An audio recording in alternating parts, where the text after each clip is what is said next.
Well, he emancipated science out of the whole skepticism, superstition, and so on that's going on, into rigorous mathematically controlled science. Was Isaac Newton an atheist? No way. He probably wrote more religious material than he did scientific material. He wrote books about, it was posthumous. This book published on the prophecies of Daniel and Revelation in the Bible. And this guy was a very deep student of the Bible. And what he did, excellent science, folks. Excellent science. A scientist can believe in God and can make tremendous discoveries, such as, those that Isaac Newton made about gravity and so on. And there's a picture of him here, that's much better, nicer one in the book. Incidentally, but I'm avoiding copyright problems here. At his time, also, there were other scientists, and that before and after that followed him, that had the same idea, and they wrote about God in their scientific papers.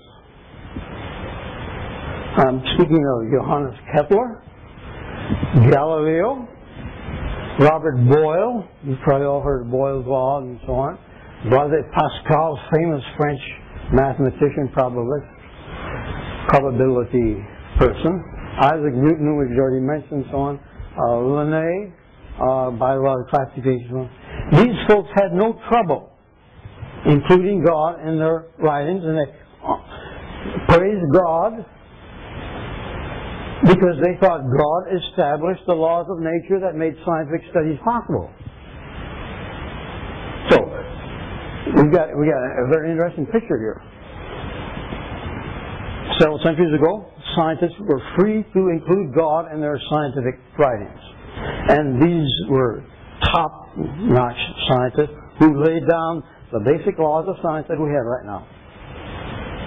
Can a scientist believe in God? Very definitely. You can do very good science if you believe in God, and if you write about God. Now, that is not allowed, folks.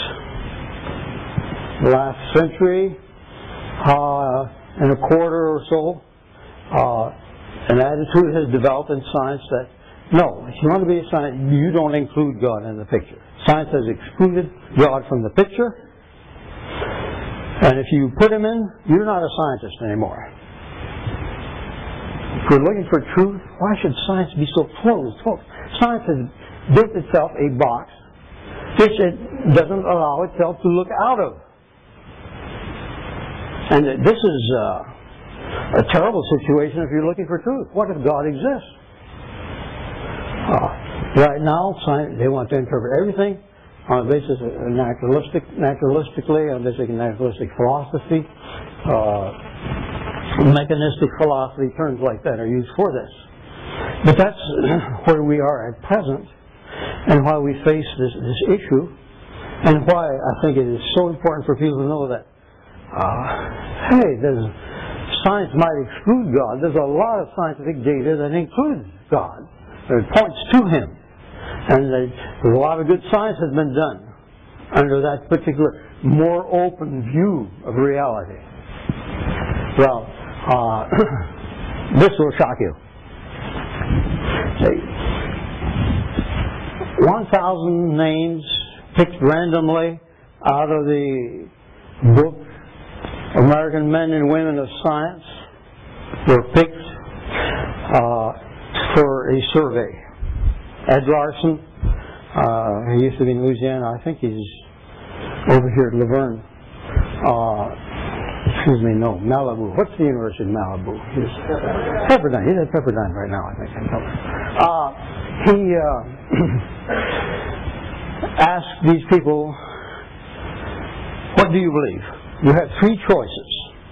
These are all scientists, you understand. Ask them, hey, you believe in God? And what do you mean by God? God can be nature. Some say, all kinds of different ideas of God out there and so on. In order for them to say that they believed in God, they had to say, I believe in a God and intellectual and effective communication with humankind. that is a God to whom one may pray in expectation of receiving an answer. I mean, this is a very narrow definition of God for a scientist, you understand. By answer, I mean more than the subjective psychography of prayer. 40% of those scientists said they believed in that kind of a God. Now, this ought to shock you. Here we have science that excludes God, and 40% of those scientists, 4 out of 10, believe in that kind of God. 45% do not believe in that kind of a God, and 15% did not know. The paradox, folks, is that here we've got a scientific community of which then close to half of them, and this is a very narrow definition, very close to half of them believe in a God that answers prayer. And they will not publish about that in any textbooks, or current textbooks, or journals. We can't do it. Because there is this sociological rule that abrogates their beliefs. To be a scientist, you've got to essentially believe, as an atheist does, that type of thing, in order to get published and make your way up through the ranks of the academic community and the scientific community and so on. So what we are dealing here is with a situation, a sociological situation, folks, that doesn't reflect the beliefs of the scientists. This is a concept that's imposed on them by sociological factors, and it is true. A lot of the scientists don't believe in God. At least they certainly don't believe in a God that answers prayer type thing, but a lot of them do. And the scientific literature does not reflect the belief of scientists. So I realize this complicates the picture, but reality is never simple, folks. Never simple. Well, just a little bit of the data that seems to say, hey, there has to be some kind of designer here type thing. We take for granted matter, you know. Well, matter is made of atoms. How come it's made of atoms? It could be just disorganized goo. You know, matter, but not atoms. These atoms are highly organized, folks, and extremely versatile. And they control biochemical changes. Dr. Anderson can tell you much better than I can. Production of light. Isn't that a marvelous thing, that atoms can produce light so we can see? I mean, these are extremely versatile types of things that we're dealing with. Just some simple atoms here, you know, protons, neutrons, and so on involved in it.